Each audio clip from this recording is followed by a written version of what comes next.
নমস্কাৰ, আপোনালোক সকলোকে প্ৰফুল্ল অসম ইউটিউব চেনেললৈ স্বাগতম জনাইছোঁ। যদি আপোনাৰ চেনেলটোলৈ প্ৰথমবাৰৰ বাবে আহিছে, প্লিজ চেনেলটো ছাবস্ক্ৰাইব কৰি দিব, ভিডিঅ'টো এটা লাইক কৰি দিব আৰু লগৰ বন্ধু বান্ধৱীসকলক শ্বেয়াৰ কৰি দিব। আজি এইটো ভিডিঅ'ত আপোনাক জনাম যে আছাম ফৰেষ্ট ডিপাৰ্টমেণ্টৰ যিটো ফৰেষ্টাৰ গ্ৰেড 1 পদ আছে, সেই ফৰেষ্টাৰ গ্ৰেড 1 পদৰ যিটো চিলেকশ্যন প্ৰচেছ, সেই চিলেকশ্যন প্ৰচেছটো কেনেকুৱা হয়, আপোনালোকৰ যিখন ফাইনেল মেৰিট লিষ্ট, সেই ফাইনেল মেৰিট লিষ্টত আপোনালোকৰ টোটেল মাৰ্কছ কিমান থাকে, এই ভিডিঅ'টো গোটেইখিনি জনাই দিম। গতিকে ভিডিঅ'টো শেষলৈকে চাই থাকিব।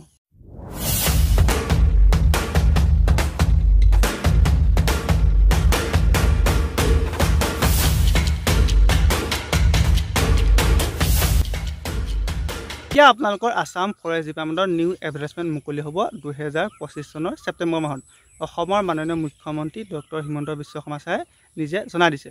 এতিয়া আপোনালোকৰ ফৰেষ্ট ডিপাৰ্টমেণ্টৰ যিটো ফৰেষ্টাৰ গ্ৰেড 1 পদ আছে, সেই ফৰেষ্টাৰ গ্ৰেড 1 পদৰ যিটো চিলেকশ্যন প্ৰচেছ, সেই চিলেকশ্যন প্ৰচেছটো কেনেকুৱা হয়। এতিয়া আপোনালোকৰ বহুতে ভাবি থাকে যে যিটো ফৰেষ্টাৰ গ্ৰেড 1 পদ, সেই ফৰেষ্টাৰ গ্ৰেড 1 পদৰ প্ৰথম ৰিটেন টেষ্ট অনুষ্ঠিত হয়। কিয়নো আপোনালোকৰ আছাম ফৰেষ্ট ডিপাৰ্টমেণ্টৰ যিটো ফৰেষ্টাৰ গ্ৰেড 1 পদ আছে, সেইটো আপোনালোকৰ অসম আৰক্ষীৰ যিটো ছাব ইনস্পেক্টৰ, সেই ছাব ইনস্পেক্টৰ লেভেলৰ হয়। আপোনালোকৰ দুটা ষ্টাৰ থাকে। গতিকে আপোনালোকৰ বহুতে ভাবি থাকে যে ফৰেষ্টাৰ গ্ৰেড 1ৰ বাবে প্ৰথম ৰিটেন টেষ্ট অনুষ্ঠিত হয়।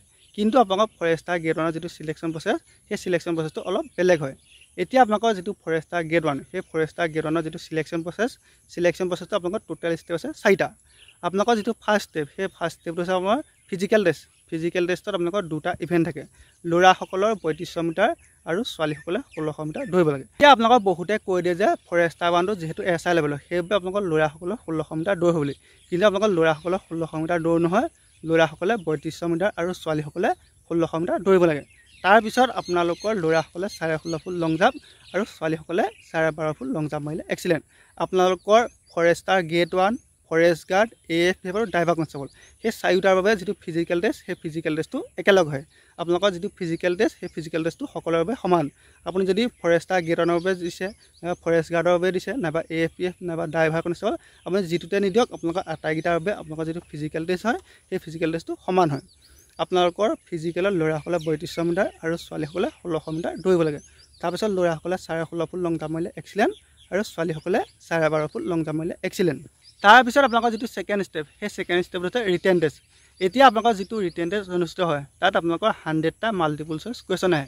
আপোনালোকৰ প্ৰতিটো কুৱেশ্যনত 1 মাৰ্ককৈ থাকে। আপোনালোকৰ টোটেল কুৱেশ্যন হৈছে 100, টোটেল মাৰ্কছ হৈছে 100।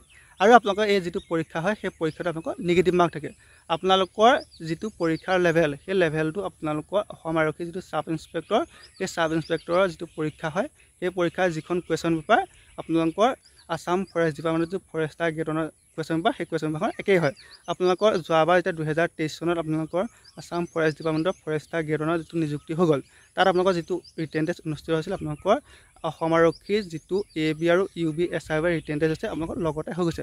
আপোনালোকক কম্বাইনকৈ পাতিছে। গতিকে আপোনালোকৰ কুৱেশ্যন পেপাৰৰ যিটো লেভেল, সেই লেভেলটো সমান হয়।